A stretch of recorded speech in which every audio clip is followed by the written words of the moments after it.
What up? What up? What up? Welcome in here. We got a special edition over here on Sports Money. Had to bring our guy Lou Betcha back into the house. He's been rocking and rolling there. We killed it on the quarterfinal breakdowns.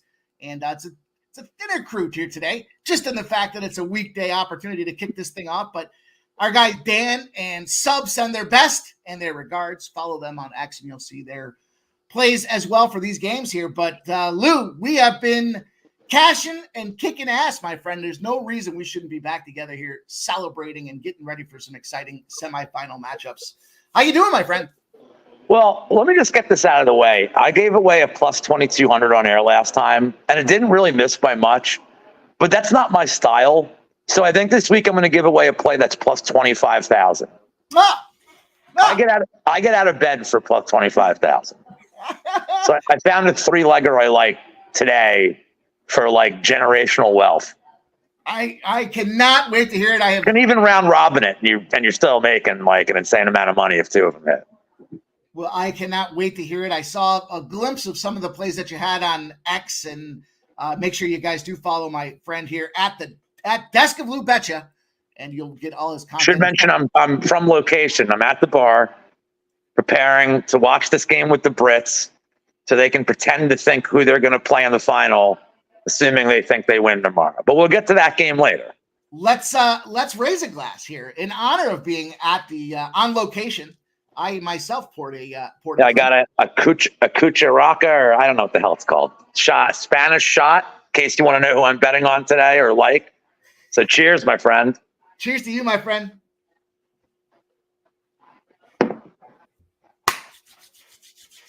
Woo! Woo! Let's go. Well, I'm fired up. We got two really exciting matchups here. First and foremost, Spain and France. It's a little early. That one didn't want to go down. Come on, you're a rookie. Well, I mean, you know what? You can't drink all day if you don't start at 12:30. So I'm fired up, though. We have two great matchups to talk to you guys about. We'll get you guys in and out of here. We appreciate everybody watching, seeing what we've got cooking here, and trying to get paid. So make sure you guys get that done. In fact, follow my guy, Deska Lou Betcha, on X. And he's got a new channel. We'll talk about that as well. And new channel, but the same guy. So he's coming to you guys on the regular, doing a lot of fun things out there. And I'm looking forward to being more a part of that. So, Lou, you want to plug the channel real quick? Sure. It's called Way Past That. Going live tonight at 9 p.m. with my guy, Brady, DFS by the Numbers, from one of our new shows, just going over the worst bets we've ever made. It's content that's not just short shelf life. Trying to look for more of that, do some more crazy stuff.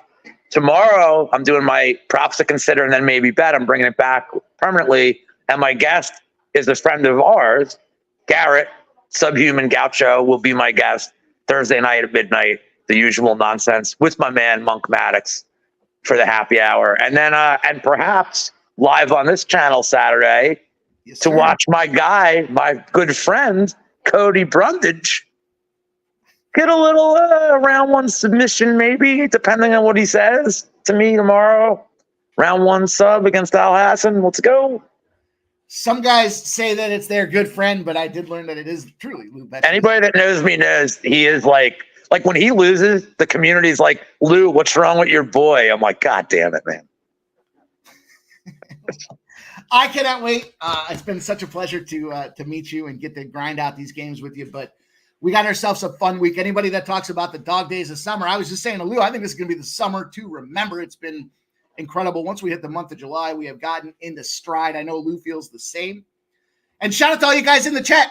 I see Joe T's out there. I see Deer Slayer Skis out there. He says Copa Day on the chalk, Spain, and tonight he likes Argentina. Took a few shots on exact score, etc. Says LFG boys, and there's Shady. Says look at these drunks.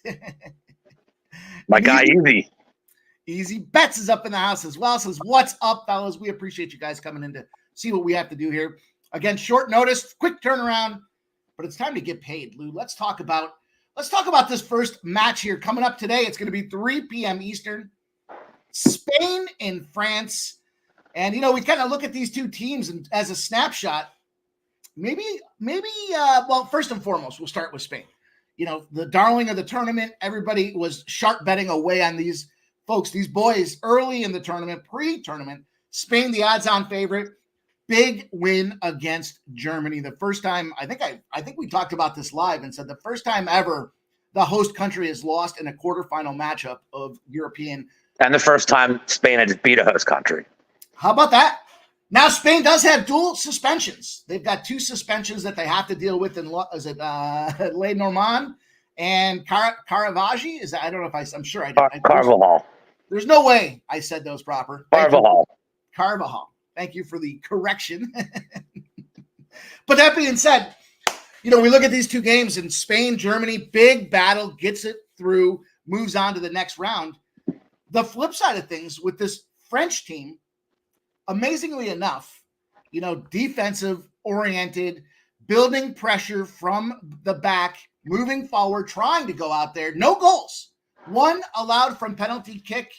But on that side of things, their leading goal scorer, Kylian Mbappe, he's got 1 goal this tournament. 1. They're here. They've advanced.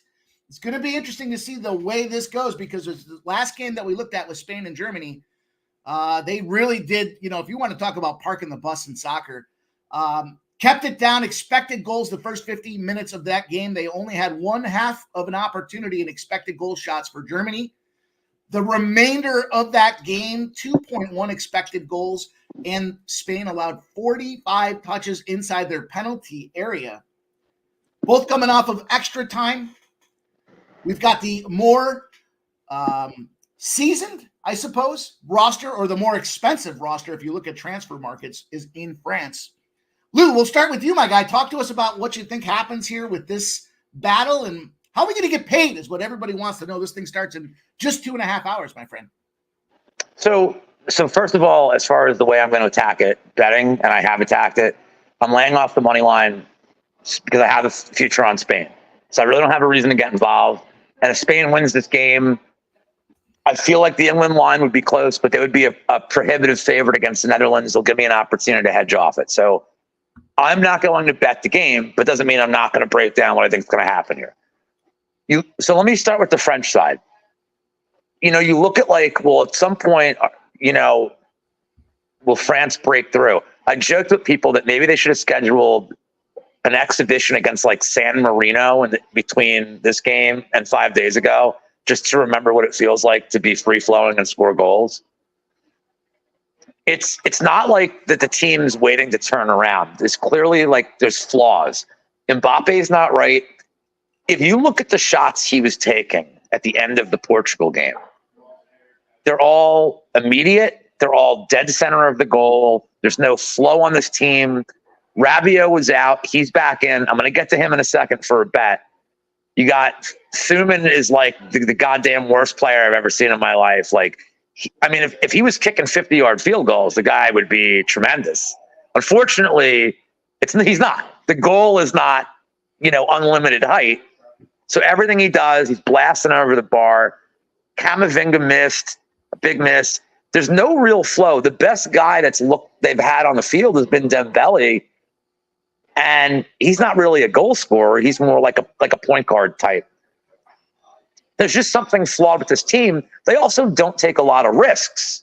They're happy to just sit and shell. Now, Spain is happy, and historically they are a big possession team. People keep talking about how they're changing their style. They're not. They're still a big possession team, making 98,000 dinky passes to up their accuracy. I feel like Spain has the lion's share of the possession. I think Spain is more likely to score. If you want to look at what the outcomes of this game are, 1-0 Spain is my prediction. I won't talk you off a draw. Tournament of draws. It's close margins. 1-1 here is possible. This narrative of France not scoring from open play, the 2 own goals were tons of chances they were creating. So I blew that off a little bit. If they're creating chances, but their finishing quality has been crappy. Neither team's going to score more than 1 goal here. So I if you want to play an under, you want to play the draw, that's great. I have chosen to attack the player props. And I'm specifically the shop markets. I have a card market, and then I have the bomb crazy parlay because, Mike, I can't come on here without bringing a gift, right? That's what we want, my friend. So on the Spain side, I've targeted two guys. I've targeted Danny Olmo, anytime goal at plus 500, 2 shots plus 1 on target is even money. He's coming in for Pedri. He's going to be in the middle of the field. When Spain's expansive, you're going to have Nico Williams. You're going to have Yamin Lamal on the wings. They're going to be feeding him. He's going to have lots of looks in the middle of the field. I think he'll be firing. Even in his limited time in this tournament, the guy's just producing shot after shot. I love the look here, him getting a full start. He's a vet. He plays a very high-profile team at Leipzig. Like, I like Danny Olmo a lot here. His shots. Yamin Lamal, we just mentioned him. I like his shot. His one shot on target for him is minus 115. They keep bringing up, is he going to be the youngest guy to score a goal in the Euros? It's going to happen at some point, but not yet. Maybe in a couple of days. But I like Yamal to get active early, start firing on the goalie. That's what I like from the Spain side shot-wise. I have one more bet on the Spain side. I know my guy Steve Gregory likes this. Novice yellow card. You can get it at like plus 550 range. He's going to – this is – I hate when people say system play, Mike, but it's kind of a system play. He's going to be on Mbappe. System play for a substitute. On the French side for props, I just mentioned how Thuman's a bum. Over 1.5 shots, it's minus 155. You might hit that in 20 minutes. If he gets the ball twice, he's shooting twice. And 2 people in the crowd are getting a very nice souvenir, Mike.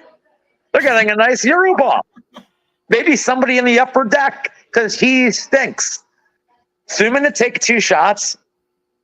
And then I posted a couple of plays earlier, but I mentioned this last time, but I'm like, he's suspended. Adrian Rabiot, 1+ shots from outside the box is plus 160. If I think, pardon my language here, I am drinking. If I think Thuman is a whore for taking all these shots, Rabiot is not far behind in terms of, oh, look, the ball's here.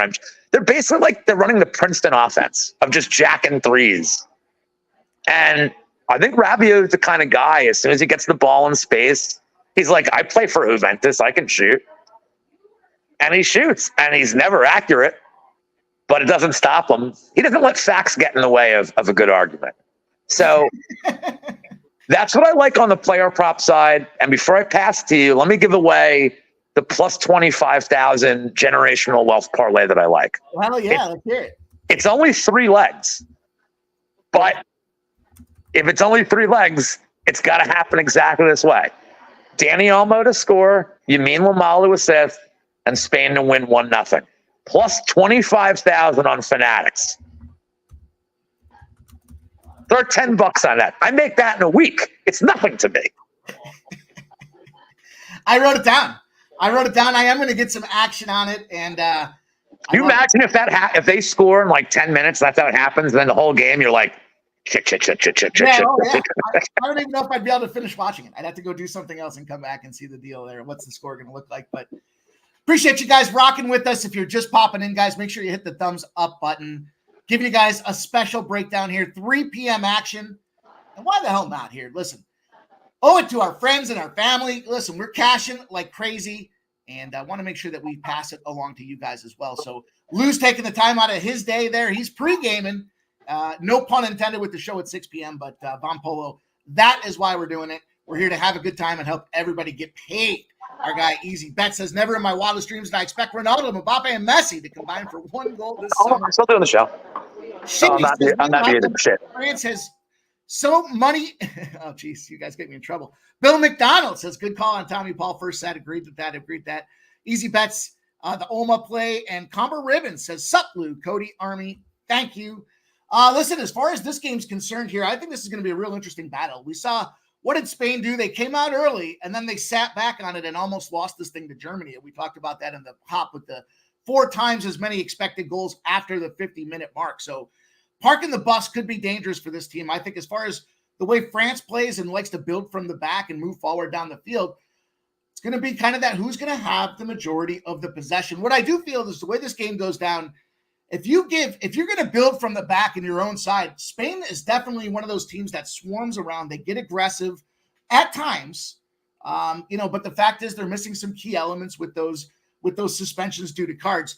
I like this one kind of cut and dry, right? I'm going to go right down to it. There's a couple of plus opportunities I want to get paid with. My bigger bet's going to be Spain to advance. I got it at minus 125.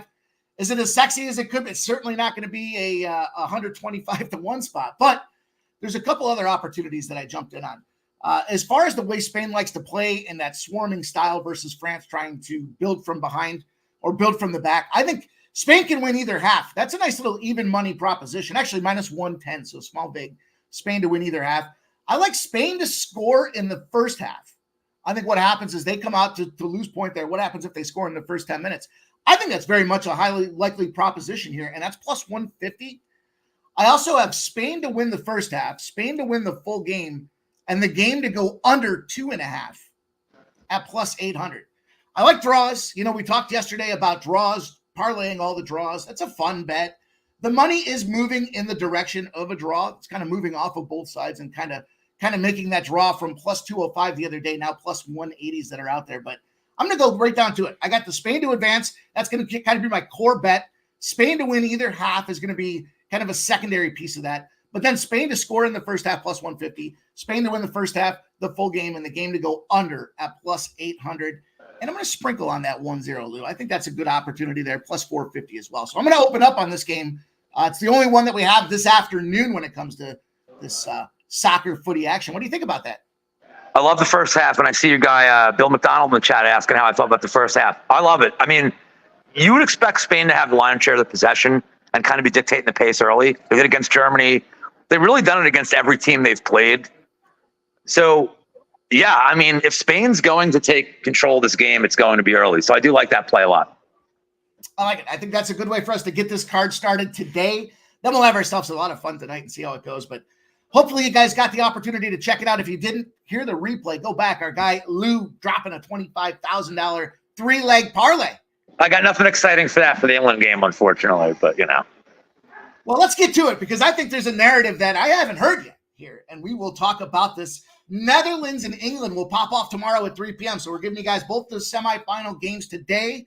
Although I know as we get closer to first kick tomorrow, we'll be a little more fluid with some of this action. But look, how are these teams? Neither one of these teams, in my opinion, has looked great. Kind of the road to getting here, their path to the semifinals, really not that. Talk about seeding. Seeding makes friends, I guess, in this case. And both these teams have benefited from kind of lackluster opportunities. Are they both Creighton? They've both played from behind. I mean, you look at England coming back and getting it done. The Netherlands, the same thing. Turkey went out and punched him in the mouth, just like we talked about in that Spain game. And what we're ideally hoping for to start this first half off. Netherlands had to come out there. Now, once they flipped the switch and turned it on in that second half, it was 2-1. Turkey gets it. Gets slapped around like a bunch of bitches. And unfortunately, they just couldn't recover. And it was just kind of that hovering, smothering matter that the Netherlands play. England's not much different. They kind of want to fuck around early, see how this thing's going to pop off, and then they score late. They're not afraid to use extra time. As far as extra time is concerned, Dutch is probably the more fresh team. No extra time for those guys. We look at the way this thing's kind of gone down here. The narrative that I haven't heard anybody talk about, we kind of got ourselves a little Chris Paul, Scotty Foster situation going on here, Lou. I don't know if you dug into this or not, but Felix Zweier going to be the head official in this matchup. And how about some bad blood? Back in 2021. With Bellingham. Bellingham, yep. Calls him out, talks about fixing, says you're in Germany. It's the biggest game. What do you expect is going to happen? And then miraculously or randomly, Zweier takes a 2-month leave of absence. Bellingham gets fired. He gets fined for those comments out there. They paid his fine. I mean, they didn't. They're like, yep. So now this is the first time I believe that will be at the biggest matchup of Jude's career, potentially. And Zweier coming back out there. Is he going to try to go get his pound of flesh for the embarrassment that was, I believe the dollar amount was 250 euros. So that's probably about 10,000 American dollars, but 250 euros. Would you? I only know Turkish lira, sir. Would you put yourself in a position like that for 250 euros? Me? I'd put myself in a position like that for $8. I don't give a shit. I think you froze on us, Lou. I Oh, sorry. Well, I'm looking. No, I was trying to pull up Bet Online because now I was curious. What's a Bellingham yellow card? Yeah. Now I'm kind of curious. Like, could you see a spite one? If he says anything to this guy, he'd be like, "Well, you're not the captain." Like, you can see it. Card. And it won't matter, right? Because they unless they get the red, they won't be suspended for the next game. So we might just throw that yellow at him to slap him around. I mean, the rule, the quote unquote rule throughout the tournament is only the captains could speak to the refs, but they don't enforce it. This would be the most ball busting thing if he's like, "I'm enforcing this rule." And before you go on, this is not the most corrupt ref that's going in these last couple of weeks. This ref that did the U.S. Uruguay game literally had jerseys of the one team in the locker room. And it was like recent. They're like, it's fine. It was just jerseys. What? Like, what are you talking about, man? I saw that they wouldn't shake Pulisic's hand. That one ref wouldn't shake Pulisic's hand after the game as well. And it's such a weird, corrupt thing. Like in England, like, look, this ref Clement Turpin, whatever. I mean, he's a really good ref. He's cost me money because he's actually good at his job. But there's corruption at so many levels. But it's lower levels. It's lower levels historically in Europe. But in North America, it's like, oh, you're a ref, like you can be had. It's crazy. It's crazy. I think it's very much a situation where it's like professional wrestling level. Like, hey, refs that way, and he's like, huh? And then you salt in the eyes and feet on the ropes, hook the tights. They end up hosting a World Cup in Saudi Arabia in the middle of 1,000-degree fucking summer. So they had to move it out there to I don't know if it was Saudi Arabia. It was Qatar, I believe. Qatar. So no corruption to see here, nothing to see here. But with these games, Lou, this Netherlands-England game, I think if there's going to be the opportunity for a draw, these two teams fit perfectly for getting involved with this opportunity. And I looked at it this way.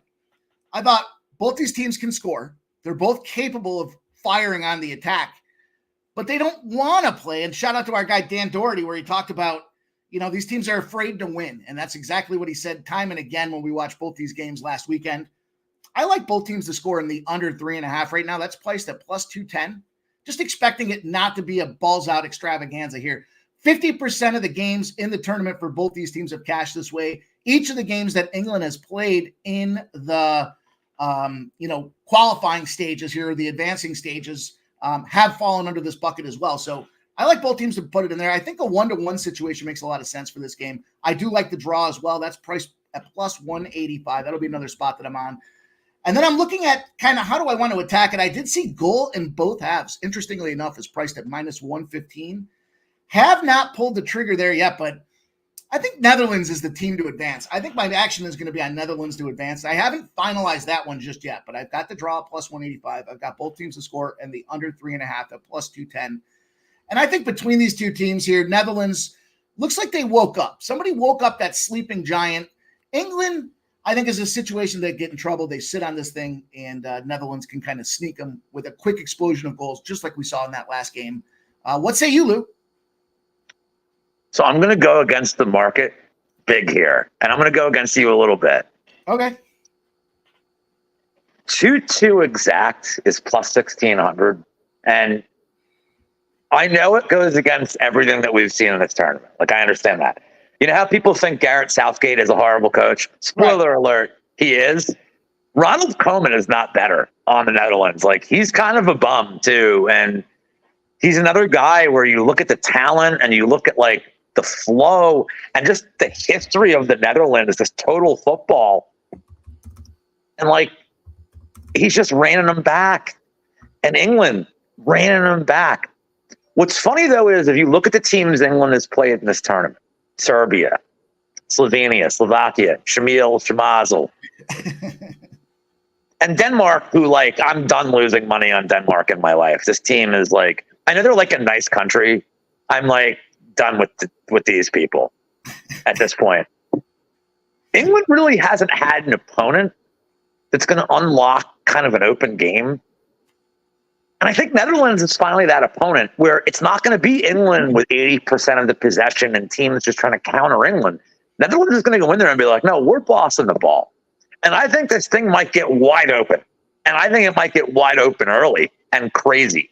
I think this is the game that's everybody's going to be wrong about. And this is half gut feeling, but half my perception that if England gets in a game where it's transition and the game's not played in the midfield, there's some clip going around. I know my guy, Steve Gregory, I showed it to him and Garrett, and they were cracking up.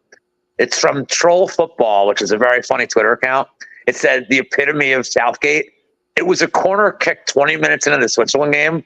A corner kick. They kicked it backwards, then they kicked it backwards, then they kicked it to Pickford. On a corner kick. Like, what are you doing, man?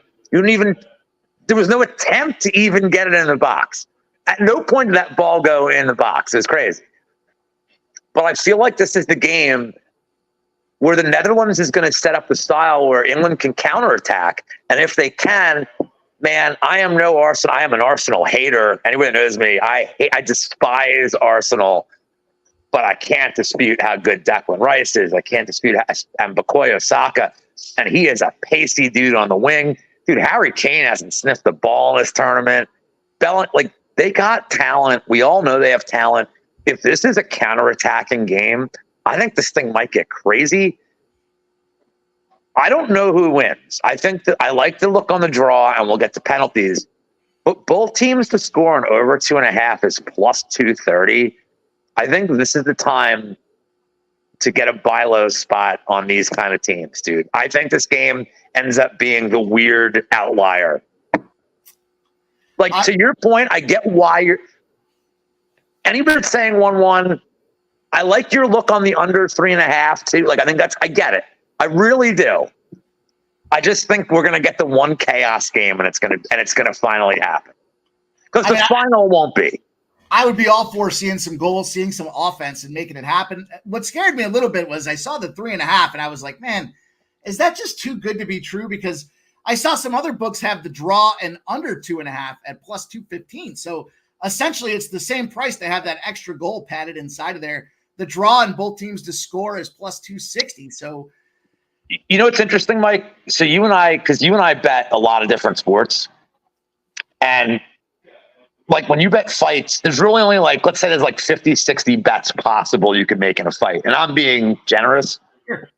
But you and I know from betting NFL with player props, there's hundreds, if not 1,000 markets per game.